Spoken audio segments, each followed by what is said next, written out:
Update. Would I be the a-hole for refusing to babysit my boyfriend's daughter while her mother gets chemotherapy? Original post. I'm very angry at the moment, so forgive any mistakes.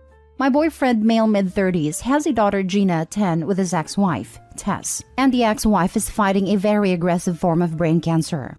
Now, a bit of backstory. Tess and I never did get on well. I met my boyfriend while he was in the process of getting divorced, and I think she's always thought we had an affair long before then. She hates me a lot, and so does Gina. I've been called a homewrecker, a slut, and other nice things ever since I first met them.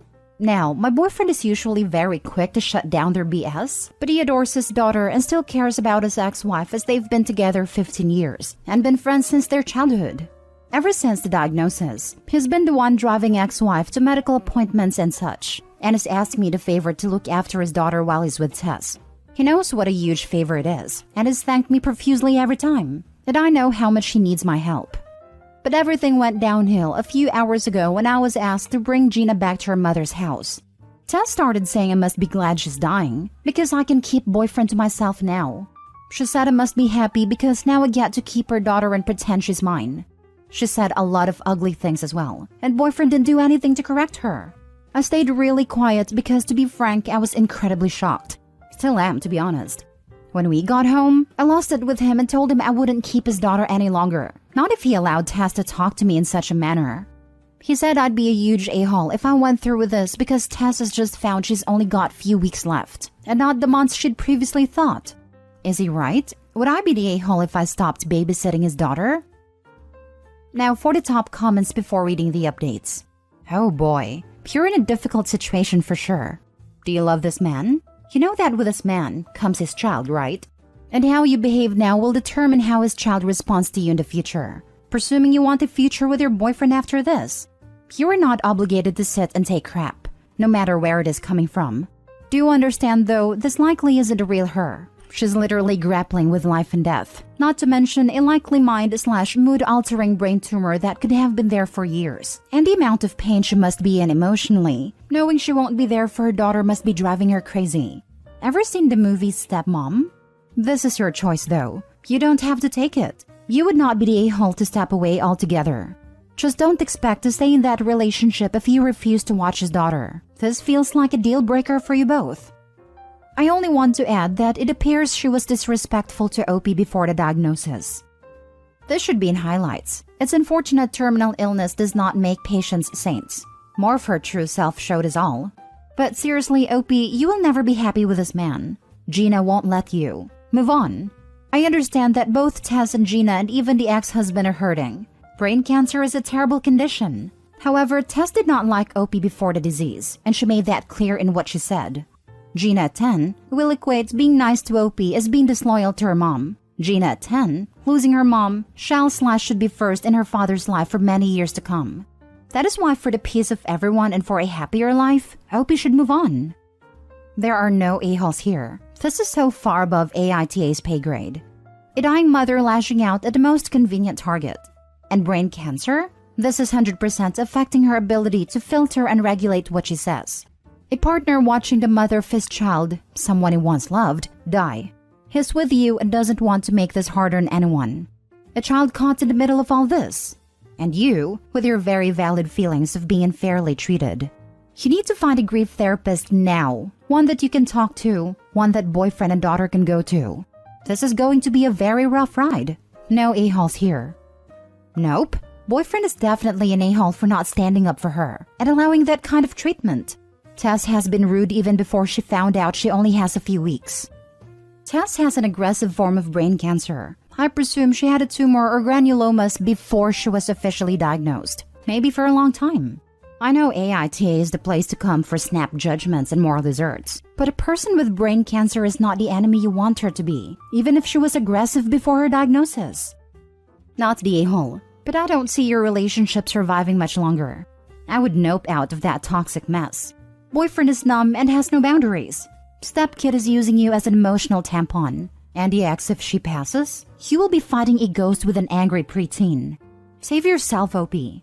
Healing wishes to all. Edit/update. So, thanks.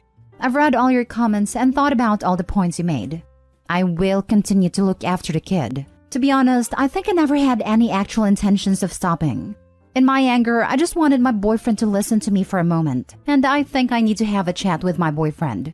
I haven't seen him yet since the fight because he's had to go back at his exes shortly after.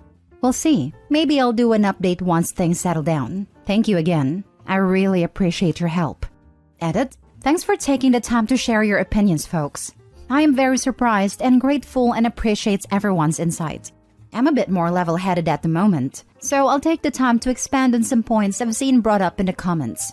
No, my boyfriend and I did not have an affair. I can't believe I have to say this.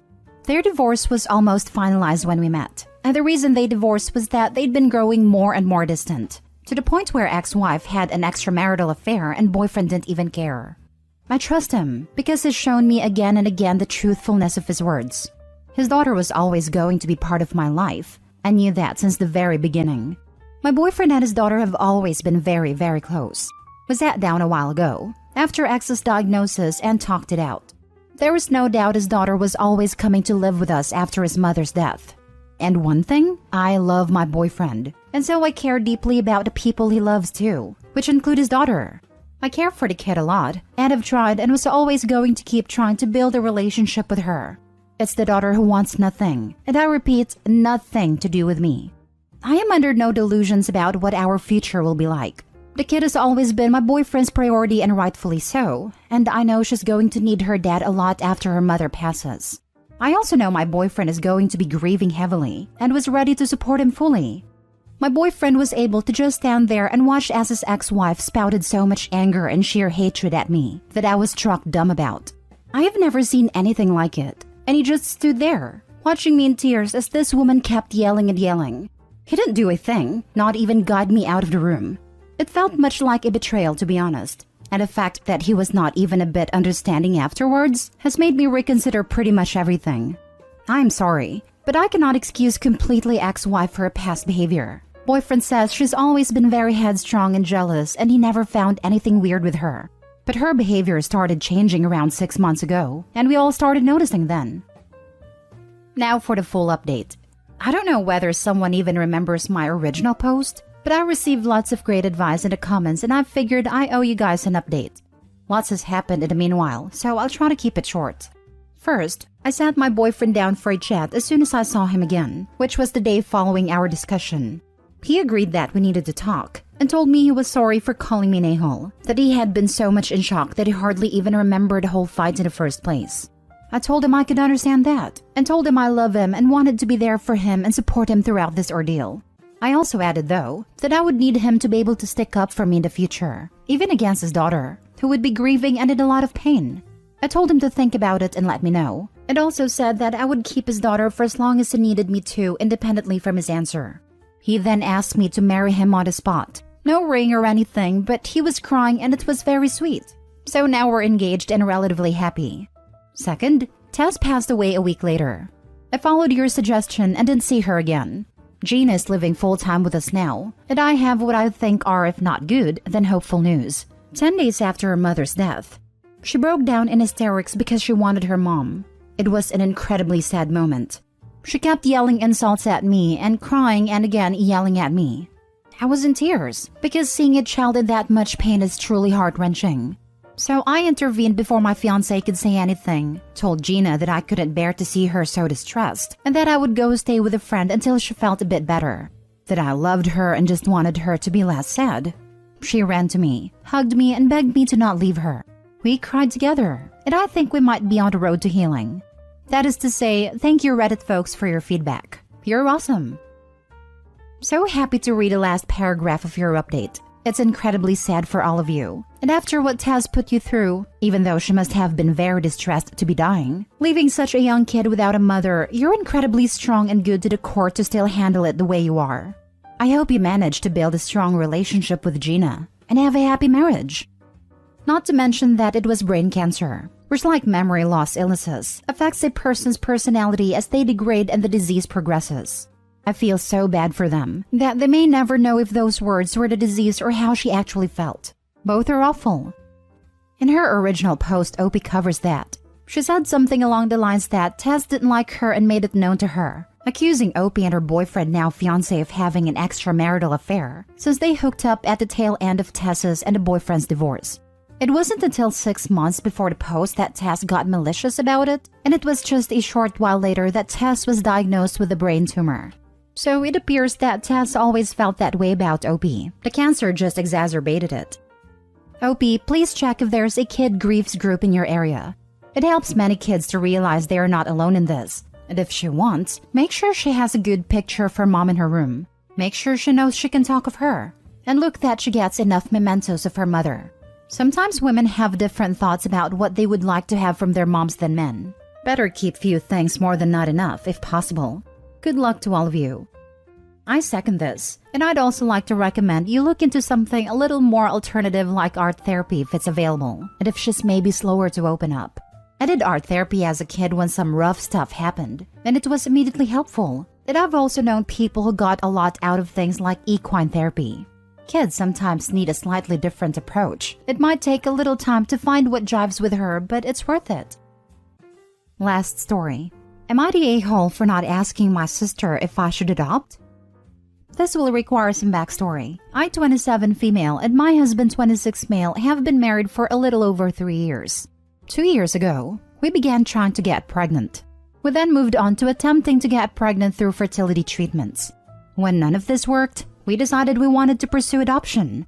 All my husband's siblings are adopted, and it was something we had been thinking about pursuing even before our fertility issues, but now it seemed like the best route for us to pursue. We did lots of research, including attending seminars and contacting multiple different agencies. We ended up deciding on an agency we liked. Since then, we have been going through the home study process and beginning stages of joining the agency, and recently we reached the final stage before we can begin the matching process. Throughout all this, my parents and sisters have been supportive, but clearly aren't sure how to talk to me about it. I have tried not to overwhelm conversations with talking about it, but it is a huge part of my life at the moment.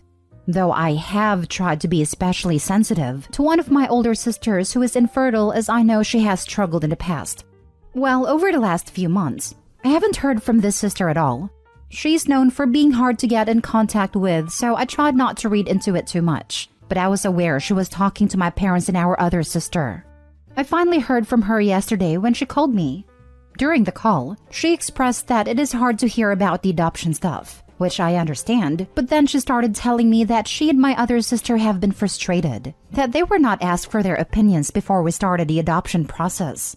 She then proceeded to say we always come to just tell them what we are doing and already have our minds made up, so they feel they can't share their thoughts and things. She went on to question whether we understand how much harder raising an adopted child is, rather than one you give birth to, and asking if we aren't too young to be doing this. I was honestly shocked to hear all of this. I have never had a type of relationship with my sisters where I go to them for advice. So hearing that they don't understand why they weren't part of my decision process made no sense to me. So am I the a-hole for not asking their opinion? Extra context. My sister's husband is adopted and struggles greatly with it. They're considering going through adoption themselves one day though, so to be clear, they're not against adoption. Now for the top comments. As an adopted kid myself, and I almost never see people actually listening to adopted people when this topic comes up, your sisters are absolutely delusional.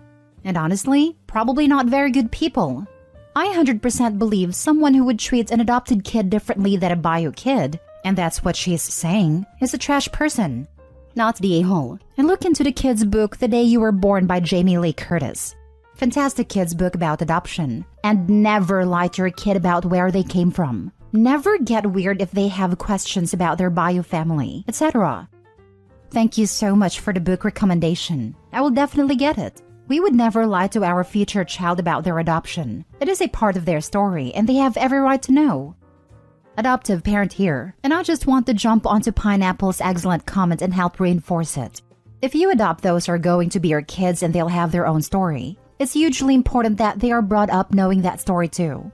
As you go through the process, look into whether you have pediatricians in your area who specialize in adoption medicine. Ours did, and was an excellent source of support and referrals to other specialists and therapists when our kids were growing up. Not the a-hole. If, when, and how you and your partner decide to grow your family is 100% up to you and your partner. Other people can have, and I suppose share their opinions on your choices, but you are in no way obligated to seek out their opinions or factor their opinions into your decision. I'm not sure why your sister is taking your decision so personally, but what she's saying to you does not really make sense. And I would not take what the sister said about your other sister agreeing with her at face value. No matter if/when/how you grow your family, people are going to have thoughts about it. Anyone who is obnoxious or pushy about it, feel free to distance yourself from them. But if there are people butting in that you want to maintain contact with, you need to set boundaries. First time someone questions your decision, I hear your concerns and understand that you may have a difference of opinion on this matter. However, husband and I have made this decision together, and we are not interested in debating the matter with others. We do not need you to support or agree with our decision, but we do need you to accept that it is our decision to make. If you don't want to be included in updates as we move forward, we will respect that. Second time they question your decision, you made your thoughts on this clear when we last spoke about it. However, as I told you before, our decision is final, and we are not interested in debating this with others. Anytime after that, we are not going to discuss this with you. If you cannot respect our decision, we will need to keep our distance from you going forward.